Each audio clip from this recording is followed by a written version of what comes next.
When you have really bad episodes, what helps you get through them?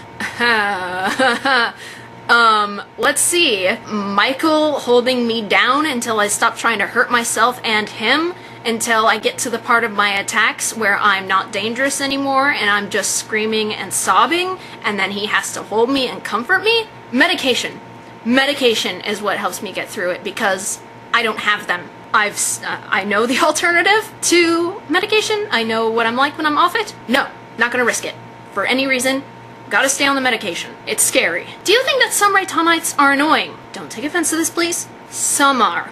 Some. Usually it's the ones who are too young to really be watching my content or being involved in my content. But it's also the ones who pressure me, who say, when is what and what coming out? When are you going to put this out? Blah, blah, blah, blah. And also the ones that don't keep up with updates, with my DeviantArt journals, with descriptions, with channel updates. The ones that just don't know what's going on and they don't try. I don't necessarily consider them Reitannites if they don't try to know and understand what's going on. To be, not my just fans are not Reitannites. The Reitannite term is to describe extreme fans, really dedicated fans. If you're just a casual fan, then you're just a casual fan. And there's not a problem with that. But I do sometimes get a little annoyed of the youngins. I'm not gonna lie again, don't take this offensively, and chances are people are going to because they misconstrue it and they don't understand it, that I find children annoying. In general, just ever. And that's one of the very many reasons why I'll never have children. So, yeah. Don't take that as, oh my god, I don't want to deal with you. It's just, certain behaviors that I do find annoying, but I put up with, because I can put up with it. It's stupid people that really get to me, because, I mean, I'm not a genius, but I do have pretty high intellect, and I often wonder to myself, how can somebody be this stupid? But that's just me, and it's not always children, and it's not always Reitannites, so just push that aside. Will you ever do weekly videos or live action skits again? Yes, actually, I believe I've addressed this a couple of times. Because of how unhappy I am in this small apartment that's just cluttered to, apparently it looks like a drug addict lives in it, I'm going to continue weekly videos with the skits in them in a couple years, hopefully sooner, when we move into a house. When we go to Quincy, Illinois. I'm also going to bring back the Chester and Frederick show, because I'm going to build them a little puppet show stage. That's going to be fun. I loved weekly videos. I enjoyed them so much, and now that I have a good camera, they will be phenomenal. But think about it.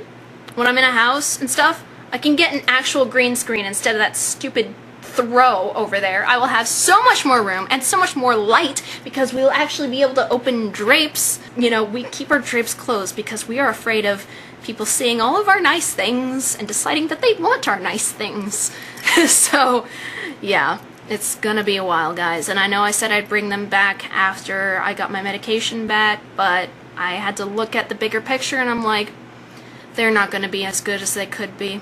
So, how did you come up with the idea of others? Funny story. I had an attack, and I don't remember what set it off, because it was a few years ago, and I was either on just light medication or I hadn't had my medication for some reason, so I had a really bad attack, and eventually Mike was able to, get me to calm down, and I came back to reality, and he told me, you become a different person when you have an attack. And he's not the only one who's said that. High school friends have told me, senpai has told me, my old high school best friend has told me, that's a lot of people have told me that I'm fucking scary. So, but when he said that, for some reason, I think it's because, I think I was like 21 or something. The fact that I had reached adulthood and had reached human full maturity, I was able to think, this is a problem that could be solved. Let's make a character that is that different person.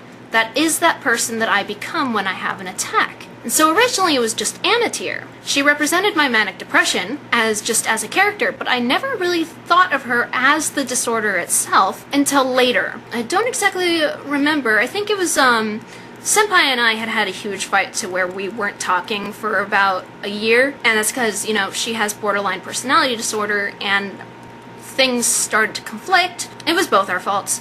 But when we became friends again, I thought, you know, I have Anna tier. Let's make Iopmis. And then I thought, well, Evelyn shows signs of ADHD, so let's make Naleve. And I was like, this is a good way to handle certain things. And many people have told me that it has helped them. For me alone, Anna tier has helped me. She has been therapeutic with me understanding what's going on in my head, to be able to look at my disorder from a different perspective, to where me, as my Reitanna fiction self, is able to look at Anna tier and really see what she is, and see her for what she is, her behaviors, and everything. It's really helped me. And people who are quote-unquote normal may not understand that and think that it's like offensive or something, but I have spoken to a lot of fans and Reittannites who have made their others and said that it has helped immensely. So, you know, if it helps me, and if it helps others, then if it's not broken, don't fix it. So, what story do you think was the most fun to write if you had to choose? Oh, fuck, man. The most fun to write. Well, what I have so far of my novel has been really fun, but obviously you guys don't know about that. So, Evelyn's clone was hilariously fun to write. Of course, things like The Tale of Tales Ever Thus Told and Pokemon Red were really fun to write. Or Pokemon Blood Red, not Pokemon Red. You know what? The Boarding House of Freaks, the first story for The Boarding House of Freaks, I haven't completed the second story yet. All of this stuff I'm going to focus on when Muffins is done. But The Boarding House of Freaks was by far the most fun to write because it combined my love for horror, my love for randomness, and comedy. It combined all these things that I just love, this ridiculousness, and I was able to really expand on such dynamic possibilities of characters, and I love listening to the narration of it. It was really fun, and I know I'm going to have fun with the rest of the series when I finally come back to it. Muffins has been taking up a lot of my time. It's not that I don't like Muffins. I love it, and I love where it's going. I have everything up here, everything. There's no mystery to the rest of the series. Right here. I even know how many stories is gonna be that English until the end. So, and it's exciting. But when it ends, I will be very relieved. And who is the better Pines twin, Dipper or Mabel? I like both Dipper and Mabel for different reasons. One is not better than the other. I like Dipper because his fascination with paranormal and all of that cool schniz and the fact that he is very intelligent. Now, Mabel's not stupid, but she is, you know, she enjoys the fun in life, and I really like her for that. I love her style, I love her little sweaters, I love the earrings she wears, I love how she embraces kind of the 80s fashion style, late 80s fashion style, because I like the late 80s fashion style. She's a lot like me when I'm happy. She's so random, just blah, just so cute. So I like both twins, but for different reasons. Just like I love both my rats for different reasons. You know, equally, but for different reasons. Will you be writing a Reitanna fiction introducing a new other? Well, I'm gonna have to, aren't I? What type of trend do you hate the most? Emo. It is the worst, and I can't believe it's existed for this long and it's going to continue to exist. Oh my god. When the emo trend started, I was like, okay, I think you're just making fun of everybody else with an individual fashion style. Because basically what emo is when a bunch of tweens and teens decide to take gothic style, punk style, grunge style, skater style, and raver style, and all these other styles that were, you know, its own thing, mush them together, eat it, chew it, and swallow it, and then throw it up, eat it again, and spit it back up, and that's emo. That's fucking emo. It is not a thing. It never has been a thing.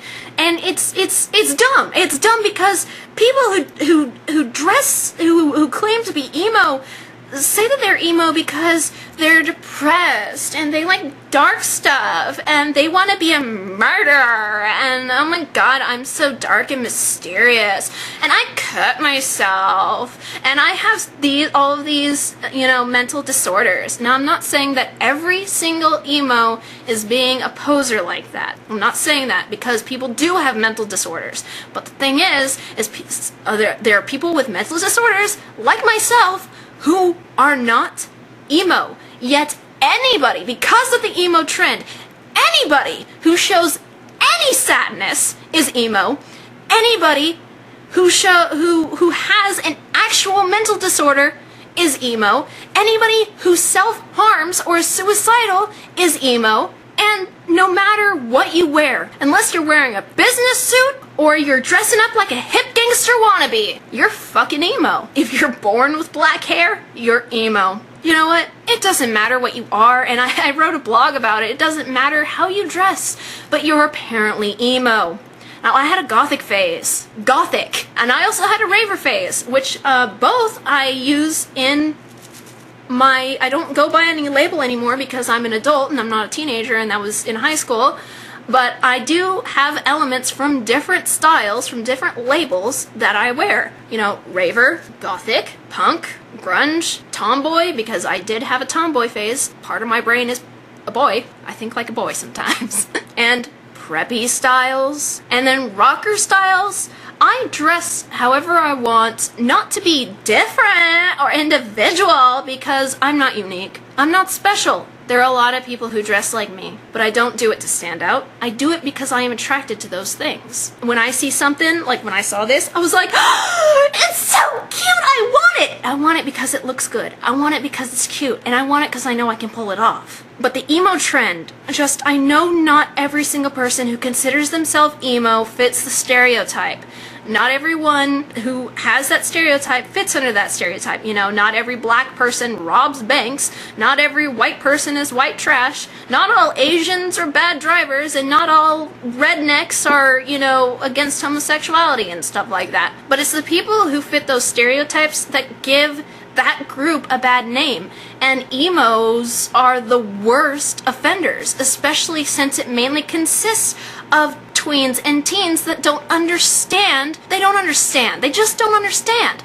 And it's also that they make having a mental illness a trend. They make being suicidal a trend. They make cutting yourself a trend. These are serious things that real people deal with that we do not want to deal with. I would, no joke, give up both of my legs to be cured of my illnesses. To never have a suicidal thought ever again. To never want to cut myself ever again. To just be rid of all of this shit and just be normal. I would never be able to walk ever again. But I wouldn't care because my mind would be healthy. But no, apparently it's cool to have a medical disorder, a mental illness. It's cool to want to cut yourself, and it's cool to want to kill yourself. Fuck you. There's no such thing as emo. When you get into the real world, you will understand that.